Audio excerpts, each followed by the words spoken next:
And here we go with Homegrown on Your Country, 198.5. I'm Wild Bill. Our guest tonight is German country singer and our good buddy, Carl Emroy.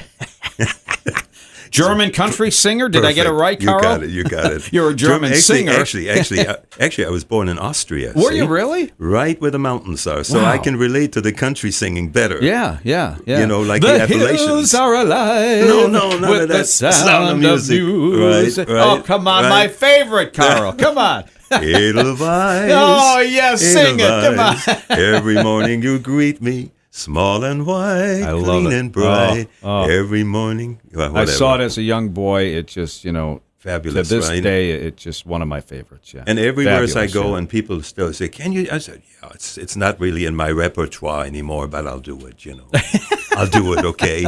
Love this guy. Again, his name is Carl Emroy. He does some country music. We're going to hear some country covers. And he sings German music. He speaks fluent German, of course. All right. Tell us a little bit about your background. Let's start there. Okay, I'll try to make it quick. Yeah, quick. There could be 3 editions. There could be 4 editions. But anyways, one is amazingly, I started in Chicago.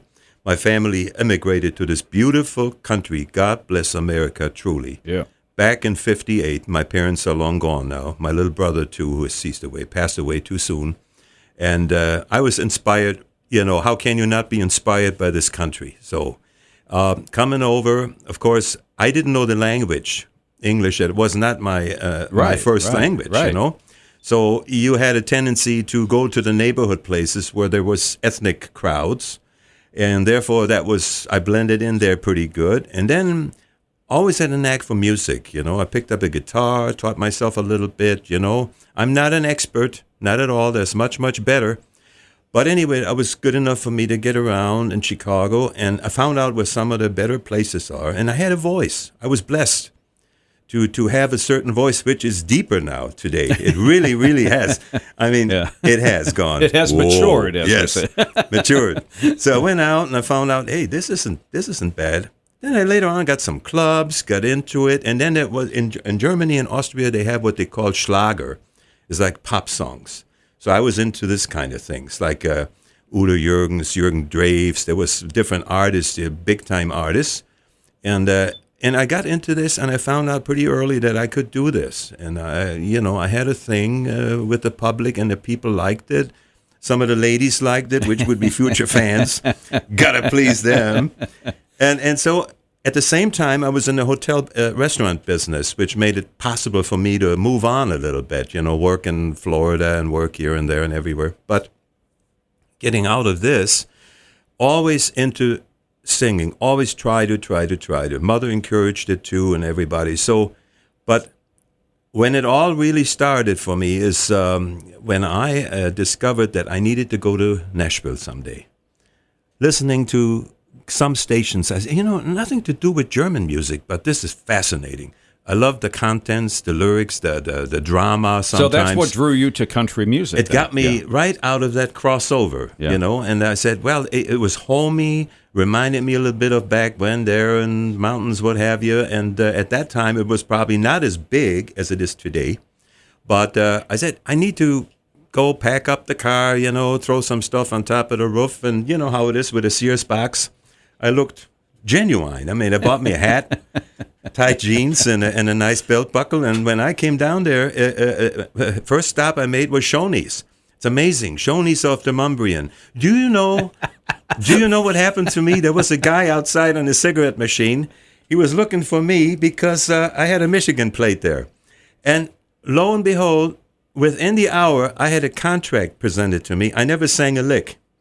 Never. But I looked, as a matter of fact, he says, are you Waylon? I had a black beard. I do see the resemblance. And now, I had a cowboy hat on. And he says, come on in here. Come on in here. I said, okay, great, cup of coffee, go sit over there. There was 3 folks in the corner. One came over and was sitting to have a coffee, presented me with a contract there. And I said, no, I don't think so right now. I need to check this place out. Yeah, smart move, Carl. Smart move, by the way. Yeah. Watch where you put your signature. lot of singers. Yeah.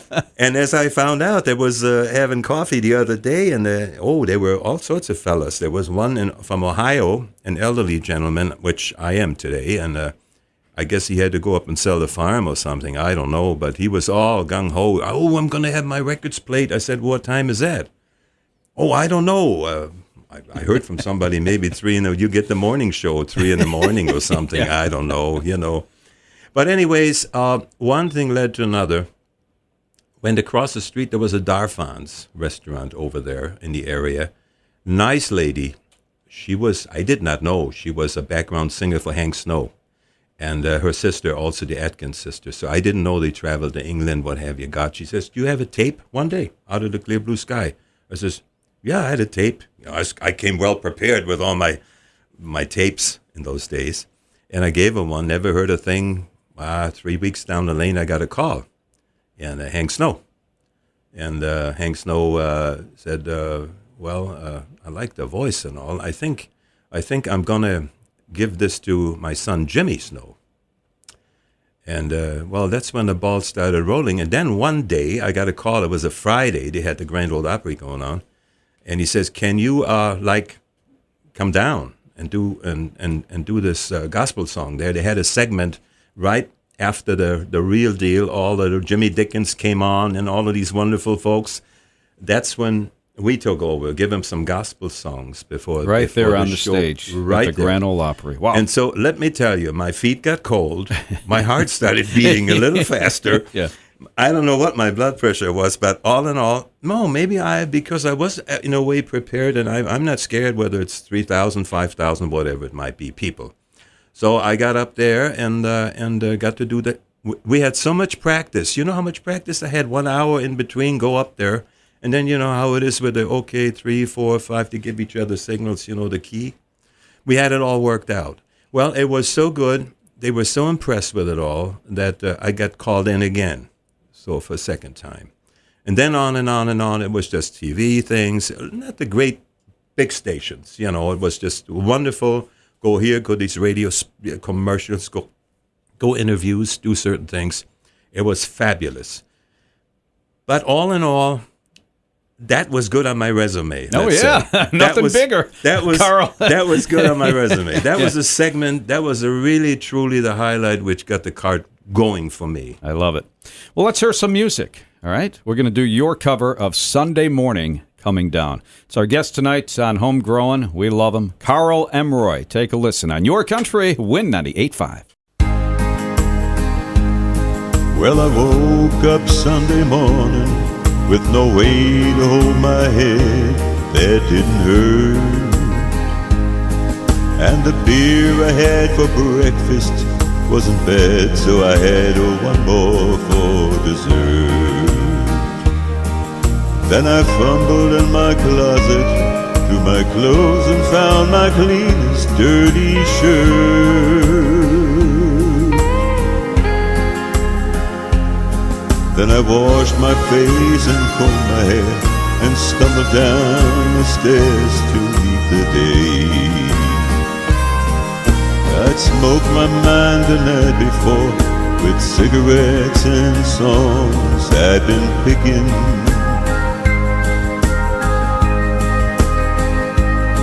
But I lit my first and watched a small kid playing with a can that he was kicking.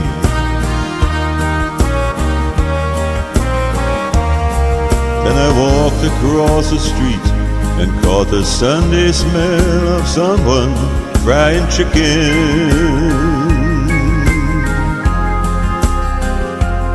Lord, it took me back to something that I'd lost somewhere, somehow, along the way. On a Sunday morning sidewalk, I'm wishing, Lord, that I was stoned, 'cause there's something in a Sunday that makes the body feel alone. And there's nothing short of dying as half as lonesome as the sound of a sleeping city sidewalk, and Sunday morning coming down.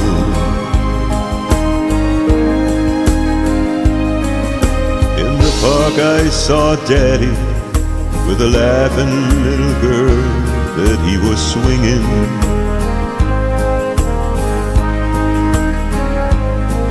And I stopped beside a Sunday school and listened to the songs they were singing.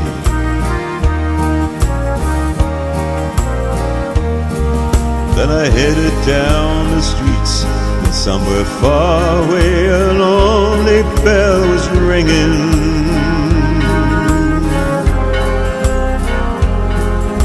And it echoed through the canyons like the disappearing dreams of yesterday. On a Sunday morning sidewalk, I'm wishing, Lord, that I was stoned, 'cause there's something in Sunday that makes the body feel alone. And there ain't nothing short of dying that's sad as lonesome as the sound of a sleeping city sidewalk, and Sunday morning coming down.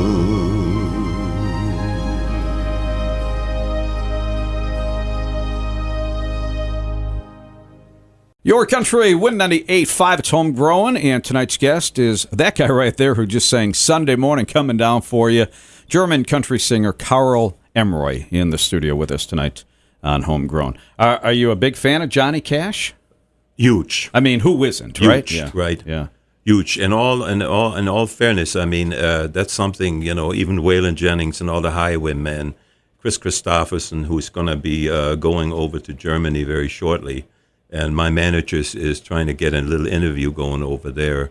A lot of these performers, Willie and what have you, I've always been an avid fan of all these people. Yeah. Well, even the younger guys in country music, they know how important the European market is for country music. I can only say this: if it wasn't, and not because you're born there, you're not privileged at all. Because I'll tell you, in all honesty, if you don't have it, I don't care if you're German, Australian, Switzerland, whatever you are. If you just don't have it, that resonates with the fans, and you need to reach out for the people. There's a lot of people, they say, oh, well, it's automatic. It's not.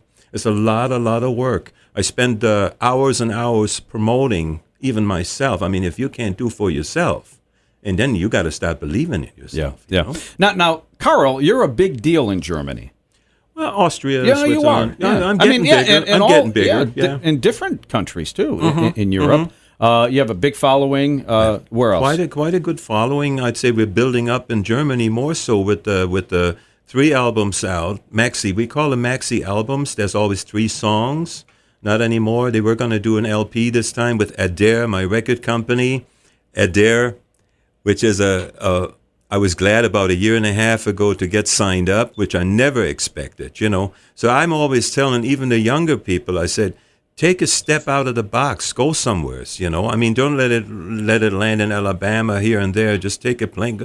If you have an opportunity, go to Europe sometime. What are European country music fans like when you play country music for them over there? They are totally. It's a smaller market. It's a smaller corner, but yet they're so hungry for something. Even me, I'm over here. I'm not unknown kind of. We can say that. I still get a parking ticket when I need one, and I can't.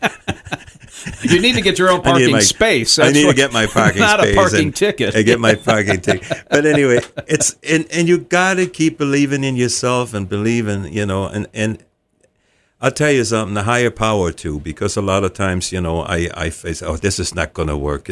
Don't ever give up. Age is really irrelevant at all. Age is, it's sometimes even a benefit. Yeah.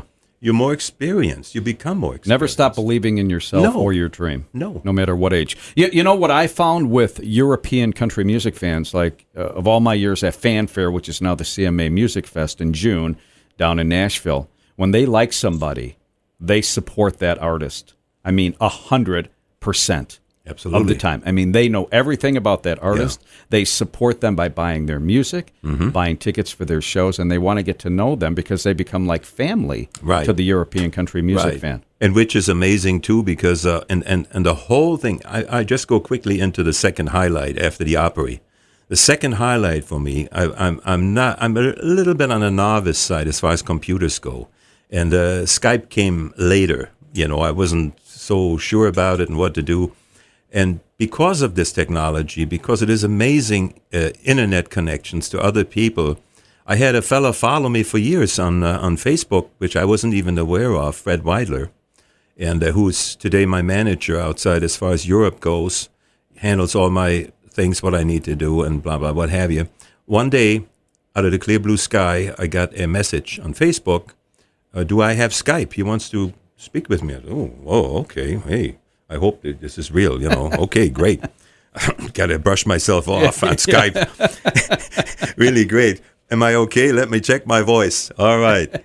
And then I was shy. I said, here's Fred Weidler with me on Skype. And go placidly, Desiderata. Desiderata, well, Les Crane, one of the legendary DJs from way back when, I believe in the 1970s.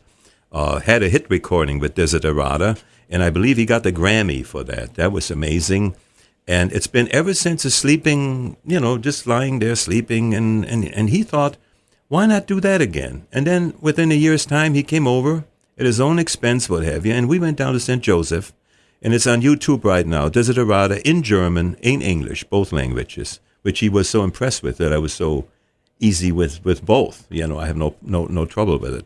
That was my second highlight, which opened the door for me overseas a little bit more. All right, let's do another song. We're going to do your cover version of Brooks and Dunn, Neon Moon. Tell us about when you recorded this. Well, you know, Brooks and Dunn, great. Just terrific. Just, you know, blows you away. And I was only worried about two things. Can I do him justice, you know? That's always the problem, you know. When you do a cover...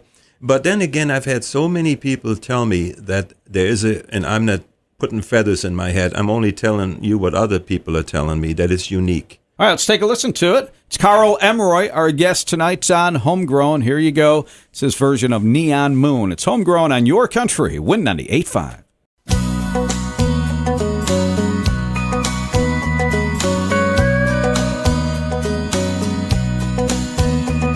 When the sun goes down on my side of town, that lonesome feeling comes to my door.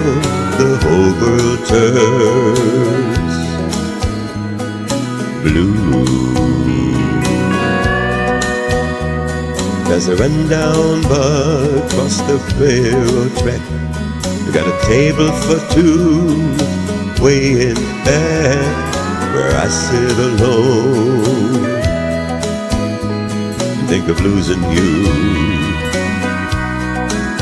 I spend most every night beneath the light of a neon moon. Now if you lose your one and only, there's always room here for the lonely. Watch your broken dreams dancing out of the beams of a neon moon. I think of two young lovers running wild and free. I close my eyes and sometimes see you in the shadows of the smoke-filled room. No telling how many tears I've sat here and cried, or how many lies that I've lied, telling my poor heart she'll come back someday. Oh, but I'll be alright as long as there's light from a neon moon. Oh, if you lose your one and only, there's always room here for the lonely. Watch your broken dreams dancing out of the beams of a neon moon.